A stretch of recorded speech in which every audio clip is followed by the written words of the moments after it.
लम्बे जलसे इस्लाह माशरा से हाफिज़ व क़ारी शेख शफ़ी सुलेमानी का खिताब। पिटलम से कलीमुद्दीन की रिपोर्ट।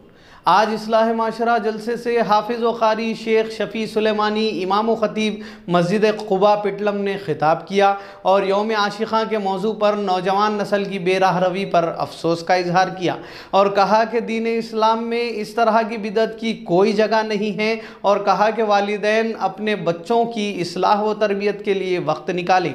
इस मौके पर हाफिज़ मोहम्मद एजाज़ुर रहमान छोटी कड़बगल, हाफिज़ अब्दुल हफीज़ हुसामी व दीगर मौजूद थे। अस्सलामु अलैकुम वरहमतुल्लाहि वबरकातुहू। खुसूसन नौजवानों के लिए अर्ज़ करना है कि वैलेंटाइन डे यानी मोहब्बत की ईद कहलाई जाती है। इस बिदअत की शरीयत में कोई बुनियाद नहीं है।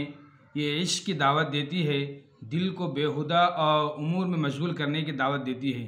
जो सल्फ़ सालिहीन की मुखालिफत करते हैं, बस इस दिन जैसे कोई भी काम करना जायज़ नहीं है, ख़ास खुसूसी मशरूबात और पकवान ही क्यों ना हो या बेहतरीन कपड़े और तोहफ़े तोहफ़ देना वगैरह सब नाजायज़ है और हर मुसलमान पर फ़र्ज़ है कि अपने दीन की मदद करे और दीन की मुखालिफत करने वालों की इत्तिबा ना करे। मेरी दुआ है कि अल्लाह रब्बुल इज़्ज़त से कि मुसलमानों को हर ज़ाहिरी और बातिनी फितने से महफूज रखे। वाखिर दावाना अल्हम्दुलिल्लाहि रब्बिल आलमीन। तो नाजरीन, ये थी आज की अहम खबरें। मज़ीद ख़बरों के लिए हमारे चैनल को सब्सक्राइब करें और देखते रहिए हमारे चैनल। अब दीजिए इजाज़त। अस्सलाम वालेकुम।